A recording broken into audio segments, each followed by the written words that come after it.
Eto na, mga sangkay. Ito po yung sinasabi po natin eh.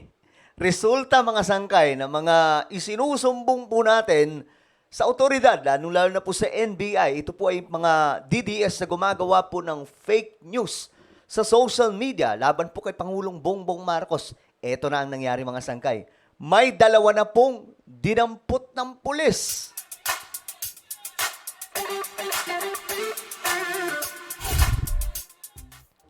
Yo, what's up guys? This is me, Sangkay Janjana. I'm back for another vlog today. How are you guys?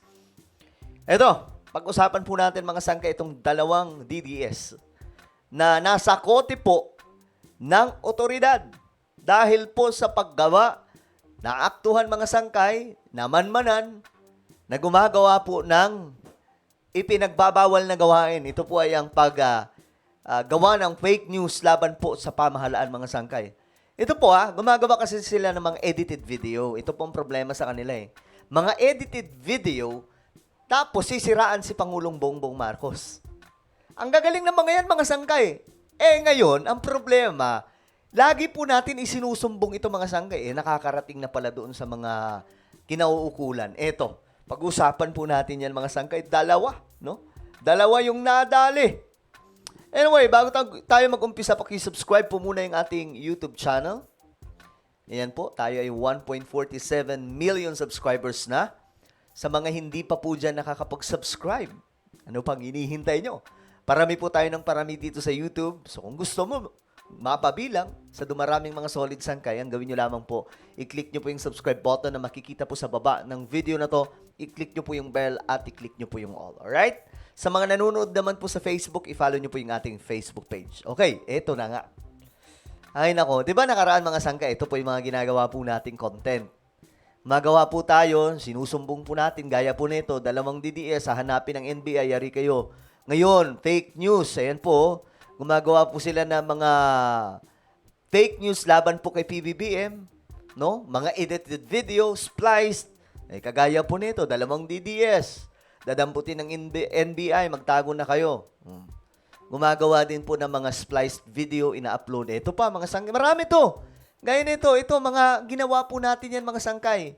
Ito ayan ginawa po natin to. Talagang sinumbong po natin ito sa NBI, mga sangkay. Ayan ito.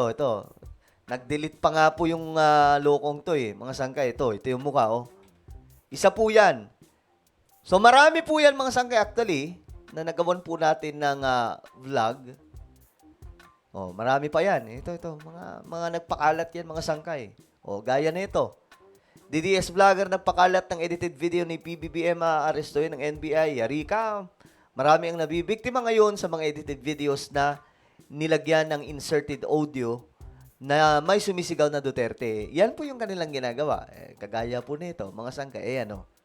Itong taong to, nagpakalat po ng maling nakaraan mga sangkay, 'di ba? Isa po ito sa mga nagpakalat ng mga video ni PBBM na edited. Naka-edit po. Ito pa mga sangkay, isa. Naku po, yari talaga kayo ngayon. Ngayon, ang problema, mga sangkay, may mga nasasakote na. Okay? May mga nasasakote na. Ngayon, eto po yung balita, mga sangkay. Dalawang DDS po ito ang nadali. Sinundo po. Panoorin natin. Sinampula ng Police Regional Office 7 of Row 7 ang dalawang individual na umano'y nagpakalat ng fake news sa social media. Ayan na! Fake news pa more! Ito ay matapos silang sampahan ng reklamong paglabag sa Cybercrime Prevention Act of 2012. Ayon kay Police Regional Office Director, Police Brigadier General Red Maranan, kaugnay ito sa ipinakalat na video ng Sinulog Grand Procession. Ayan na, ang ginawa dyan, inedit mga sangkay. Tapos ginawang kay Duterte. Tingnan nyo Subalit pinalabas na protest rally ng mga taga-suporta ni dating Pangulong Rodrigo Duterte. Ayan, kita nyo, actually mababa pa po yan mga sangkay. Yung iba talaga, mga video ni PBBM. Diba? So ngayon, lagot kayo talaga. May kalalagyan kayo. Online kasi ito, so hinabol natin at sinundan natin yung mga digital footprint. Akala kasi nila mga sangkay porket halimbawa gumawa sila ng dummy account tapos i-post nila, hindi na po yan mahanap. Guys, kahit mag-deactivate kayo, kapag nakuha po yung link, mahahanap at mahahanap pa rin kayo. Ganyan kalupit ngayon yung mga IT na hawak po ng kapulisan at NBI.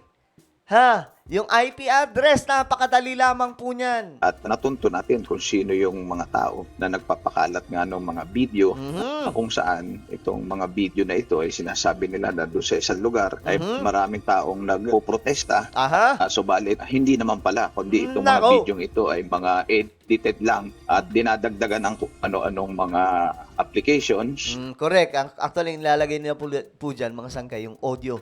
Inserted audio galing po sa TikTok o kaya Reels, mga sangkay. Kasi ganyan po ngayon, napakadali na lamang po mag-insert ng audio, hindi po katulad noon. Yung background at saka yung narration na nagdudulot naman ng kalituhan sa ating mga kababayan. Mismo! Sinabi pa ni General Maranan, seryosong paglabag ang pagpapakalat ng fake news dahil may epekto ito sa tiwala at kaligtasan ng publiko. Doon naman sa mga tao na naghahangad ng kaguluhan, panik and kalituhan, huwag nilang gawin yan sapagkat meron silang nalalabag na pataas. Nako po! Yung mga DDS dyan. Nako, sir! Marami akong ginawang content. I-check nyo na lamang. Andun po lahat yung mga ginagawa po nito mga dilawang DDS na fake news laban po kay PBBM. Bukod doon, nakakaperwisyo ka ng mga inosenteng tao. Yung mga Nako. nagka-cancel ng appointment, yung Iyari. mga hindi pumupunta doon sa lugar na yun, kahit may mga official and personal transaction sila dahil akala nila totoo yung mga pinopost na ganong kalaki yung crowd. So, naaabala. At bukod dyan, yung mga resources ng ating mga kababayan nasasayang. Babala ng Pro7 sa mga nagpapakalat ng maling impormasyon sa Ito na ang babala para sa lahat ng mga DDS. social media. Maaari silang makulong ng hindi bababa sa 12 taon. Nako. Pambihira. Tagal-tagal din nun, guys. Ang paghabol sa mga nagpapakalat ng fake news ay alinsunod na rin sa kautusan ni PNP Chief Police General Romel Francisco Marbil. Dahil, alam nyo, dapat lang ito mga sangge kasi ngayon, naglipa na po talaga eh. May masampulan sa mga siguro mga kahit mga 50 katao na mga DDS na masampulan na masasakote. Okay na yun. Okay na yun. Magtatanda na siguro yung mga yan, mga sangkay. Ito, 2 pa lang. No, ikalat po natin ang video na to para talagang magulantang itong mga DDS. Leia O, Ilagan. ayan.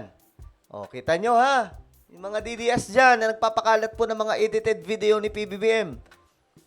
Tandaan nyo, hindi ko rin kayo tatantanan. Talagang susundan ko kayo. Kapag nakita kong mali, gagawa natin ng content, isusumbong natin sa kapulisan at NBI. Okay? Kakaintindihan ba tayo? O, may 2 nang nasampulan. May 2 na.